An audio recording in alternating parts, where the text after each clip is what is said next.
If you even remotely like the burrowing owls on Marco Island, stick with me here. Yesterday, I attended a workshop that the city held, and actually it was held by the Marco Island Beach and Coastal Advisory Committee. Had a lot of professionals from the Conservancy of Southwest Florida, from the Van Arks Animal Hospital, and other professionals that were online, all the way from Arizona to New York. You're going to hear from a lot of professionals in this video, and I'll try not to make it too long, and I'll try to stick with just the meat and potatoes of it all. There's a lot of facts and data that were provided yesterday, but the question remains is, how do we get off the rodenticide, and how do we get on something that will control the rats and not harm the burrowing owls or get into the food chain itself? When I walked into the workshop, I was under the impression that we were strictly going to talk about the use of rodenticide on Marco Island, and that is rat poison. Because the rat poison is killing the burrowing owls. It's also killing other things, but the focus here was on the burrowing owl. So the burrowing owl, we have about 250 pairs on the island, and you know they have chicks every year. So you would think the numbers would be increasing, but actually in the last few years, the numbers are decreasing. And it's because of a number of things. It's vehicle strikes, predators, but a lot of them are happening because the burrowing owl eats rats. The rats have consumed the rat poison, so it gets into the food chain and affects the non-targeted species. There's a board member at the Conservancy, and her name is Nanette Rivera, and I found her very interesting. She asked one of the most intriguing questions that I heard all day, and that was, are we trying to save wildlife? Or are we trying to eradicate rats? I'm here with Nanette, and Nanette is a board member of the Conservancy of Southwest Florida. She's also a Marco Island resident. And Nanette, you asked probably one of the most thoughtful questions today. I came in here and I thought the situation was just talking about burrowing owls and how do we save the burrowing owls, but you raised the question, what is our problem, and is our objective to get rid of rats or to protect our wildlife? And sometimes it seems like it's one and the same, but if you break it down, there are different angles of attack on both of those. So could you expand on that just a little bit? Yeah. Well, our owls have been declining, and they've been declining not just because of rodenticide. They've been there's a number of reasons for them. Not the least of which was not in the statistics is that we're destroying their habitat. As we are reaching our limits of build out, we've actually replaced their habitat with our habitat. The lots, there's not many lots left, right? Right. The obvious answer, what came to me, was both. But really, it's a much broader conversation, because are we trying to save wildlife? Wildlife is everything from the eagles to everything on the ground and anything in between. Or are we just trying to get rid of the rat problem that we have on Marco Island? And I don't know how prevalent the rat problem is, but there's been some videos that have circulated online, and after hours at some of the beach locations, the rats come out. There's a number of obvious answers to controlling the rat population, and one is complete avoidance. Shutting down or shutting the trash can receptacles, not putting food in trash can receptacles or dumpsters, things like this, disposing of the food properly so that it doesn't attract rats or even palm rats. But there's been a program that's been going on in Mammals Park for the last 7 months, and it's using a bait that is called GoodBites, and what it does is it's contraceptive for the rats. I'm with Brittany, and Brittany is the biologist with the Audubon of Western Everglades. Is that correct? Correct. Good. So you know all about the owl issues. You're also part of the test program with the Wisdom Good Works. okay, Wisdom Good Works, and they're using the GoodBites. Correct. And this is an alternative to rat poison, rodenticide, and it addresses the ability for these rats to reproduce. Is that correct? Correct. And right now they're doing a study in Mackle Park. Mackle Park. Has it been successful so far? It has been so far. We've had great success. We're still working at different management practices with trash concerns, things like that, but it has been very successful so far in helping reduce the rat population. And how long has that program been going on? We are just entering our 9th month. So 9th month. 8 months, we've been hitting a pretty good, long-term management. And what I learned today was that it's going to go for 12 months. Is that it? Correct. So it's a 12-month study with hopes to moving forward into more outreach to not only more city properties, but also residentials, condos, hotels. We're hoping to take over Marco and give people a way to manage rats, keep wildlife safe. And what I learned today was this addresses this is a contraceptive for rats, and rats don't live forever. It's usually 7 to 12 months. So once you start hitting that population and they can't reproduce, you start seeing the effect in a lower population. Correct. Yep. We'll always have rats. We're never going to get rid of them entirely. They are a food source. So the owls eat them, hawks eat them, mammals like coyotes, bobcats on the island eat them too. Another interesting fact I found was that really the average lifespan of a rat is like 7 to 12 months, more like in the 9 to 10 month range. So they're really not alive that long. And why that is, I don't know. I don't really care. I just want rats gone just like you. So I'm the layperson. I'm the homeowner. I admit I'm sort of a convert. I've had bait boxes outside my house. My career was in the food industry, so we always had to stay on top of that. That was a big concern of ours. So bait boxes with rat poison. Then I come to a place like Marco Island and I find out, oh, the non-targeted species, like the burrowing owl, love those things. So I don't really want to hurt them. So then I move off to a different kind of bait that basically dehydrates the rats. But that also can get in the food chain because the burrowing owls eat the rats. Okay, so let me say I'm the average homeowner and I love burrowing owls, but I hate rats more. What is my incentive to use non-rodenticide methods to get rid of rats? I mean, I think there's a lot of different things that are impacted by rodenticide if we think of it. So we're not just impacting the owls themselves. We don't see them as often, but we do come across deceased hawks. They tend to hide in bushes. But thinking of all the mammals that are a part of that rat control, you can also impact mammals in the same way. So if a coyote or bobcat eats a rat that's poisoned, they can be impacted in the same way. And they've seen that, even up at the rehabs, they've had animals that are in those cases. So reducing the rat populations is important, but keeping in mind that the natural ecosystem of these birds of prey, these mammals, that their job is to manage rodents, we need to keep them healthy in order to help. Even if we're using alternatives to rat poison, we still need those birds of prey, and that's an important food source to them too.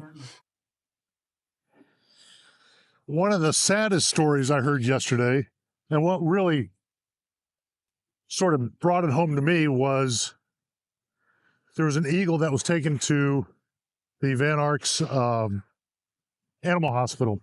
Yeah, one of the saddest parts of today's presentation was about the bald eagle that you lost. And it turns out the bald eagle was injured by a car strike, and you were under the impression that you were going to be able to heal it and return it back to the wild, but it turns out the next day it was dead. And during the necropsy, is that what it's called? They found out that it had the pesticide in it, the rodenticide. And so that's really what caused it, wasn't the car strike itself. And that's very common with burrowing owls. So when we find a burrowing owl that was potentially hit by a car, we don't know how they are already being impacted by other factors such as rat poison. So it could be a car strike, but their ability to recover from that car strike can be impacted because they can't clot. They're impacted neurologically. All these different types of poisons affect in different ways. So whereas you may hear from a company, don't worry, this is a safe poison. We hear that a lot from the public. Sure. The words safe and poison don't really go together. Oxymoron. But we hear that a lot. And we just want to make sure people know that although it may not affect their ability to clot, it may also impair them neurologically. It affects their vision. So maybe an owl that's flying across the road now can't see well and didn't see the car coming. So there's so many Same for different that types eagle. of options. Maybe that eagle could have avoided that vehicle. Same concept, exactly. Well, I learned a lot today. Thank you, and a lot Thank of it you. because of your participation. I Thank you very appreciate you much. coming. All right. And when you're out at a place like this, it really makes you sort of appreciate the work that the people at the Conservancy and at the Van Arks Hospital does. I'm also going to let you know, I see a lot of people online talk about what do we do when we see an injured animal, and I'm going to have a professional from the animal hospital tell you what to do and give you that information.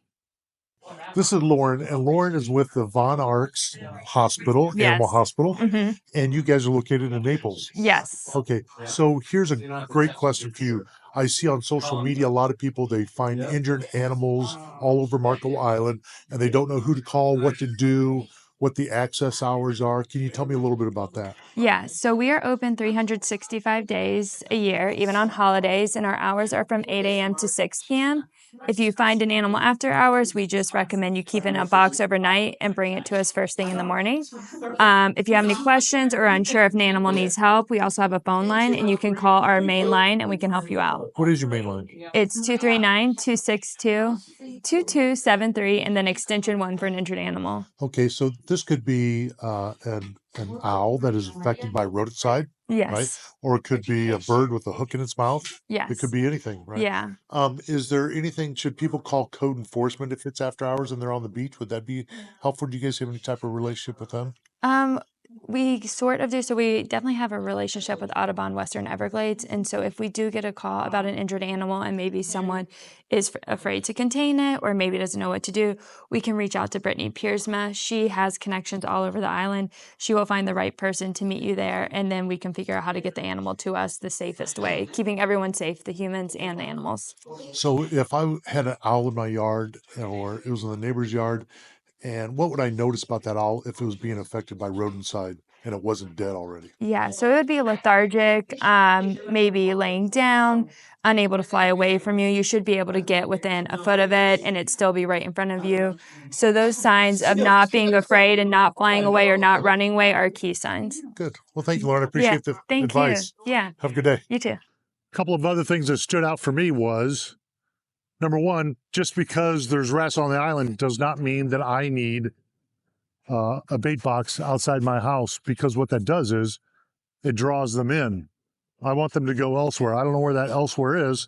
Hopefully it's a containment trap or it's something that doesn't allow for rodenticide to get into the food chain. At Mackle Park, the program is working. It is knocking down the number of rats. Here's another thing I learned, and that is you cannot kill your way out of a rat problem. And just look at history, all the plagues that have happened in Europe or anywhere else that has been rat infested. They can knock them down, but what happens is, I was told, well, I wasn't told rats are smarter than me, but I was told that rats are pretty intelligent creatures. And once they see that population decline, what they do is they just pick up the pace. And so you'll actually end up with more rats once you let up on them, because they will respond to the destruction of their population. So you can't kill your way out of this problem. At Mackle Park, the numbers are decreasing, and they're using this contraceptive. This GoodBites contraceptive is not yet available to the public. It is a business-to-business type thing, so it will probably come in the way of pest control companies, and it may go to retail, something that you could purchase yourself. That's how I think it should happen. I think there's got to be the cost benefit, the value's got to be there, and you've got to make it easily accessible if you want that to be adopted. But there's people smarter than me working on that, and but that is one of the discussions that's going on, and it is also one of the most effective or probable directions that this whole effort will go, and that is through the use of contraceptive. Now, how do we get rid of the rats that are already here? Because maybe if I see a rat, I'm a homeowner, I want the rat gone today, probably within the hour. And if it was gone in the next 5 minutes, I'd be really happy. Do I want to feed that rat something and say, rat, I'm going to make you sterile, so you're not going to be able to reproduce? And then in 7 to 10, 12 months, I know the end of your life will come, and then I don't have to worry about you after that. Yeah, but I want them gone now. So there's got to be sort of, well, this is what I think, some incremental suggestions. And a good thing is they're already working on a list. They've already got a large list built, and that is of other methods to get rid of the rat population. And some of them are pretty cost effective without putting rodenticide into the food chain. So I'm not a commercial for the Beach and Coastal Advisory Committee, but what I will say is this. There's going to be some education. They're going to come out with that. You're going to see that more prevalent over time. They're very serious about this effort, which is great. And I think they're using a lot of common sense. They've got to make it work for everybody except the rats, right? So we need to rebuild the burrowing owl population. You know, burrowing owls are actually an attraction for tourism as well. So if you don't mind tourism on the island, or you believe that we do need the economy of tourism, this is something else that we should think about. Think about the restaurants. The restaurants have dumpsters. They're back in the alley. Our rats probably there. I'm sure they've got a pest control program in place, but again, you can't kill your way out of it. So, you know, tourism feeds the restaurant industry here on Marco Island, especially during the season. So who better to communicate with and try to educate than the owners of restaurants, who I'm sure are already well aware and have dealt with this issue many, many times in the past. But we've got to up our game as a community in order to save the burrowing owl. And that's, I guess, what I want this you guys to come away with in this video.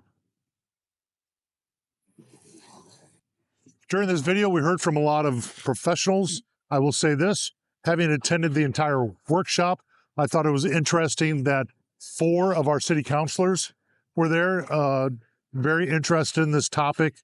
A few other community members were there. A lot of professionals were there online. The video from the workshop is going to be available on the city's website, so you can go and look that up. That would be a Marco Island Beach and Coastal Advisory Council workshop. Look for it under that name. I'll put links down below in the description, also to the Conservancy and to the Van Arks Hospital, along with the Beach Committee minutes and video if you'd like to follow along and find this interesting. So, John, can you tell me, after this workshop, what are your thoughts as the chair? Yeah, I think the first thing is get awareness and being able to spend the 2-hour time that this meeting is just focus on this one topic. Because with sunshine laws in the state of Florida, we don't, as a committee, talk a lot of things to detail outside of the meeting.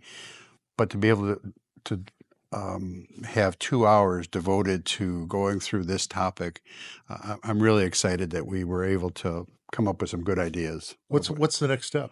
Next step is really just to try to start going through those objectives. And the first one is communication, which is what this is trying to get a communication, letting people be aware that we do have a problem, that poison is getting into the food stream of some of these unique animals that we have on our island. I thought everybody who attended had the sincere desire to come up with an effective solution and use common sense in doing it. I didn't see any radicals. All I saw was just a lot of common sense in the room, and that was what I really appreciated most. The 2 hours went by fast like that. I came away more educated than I was before, and I hope you found this video interesting and informative, because I'm going to see you in the next one.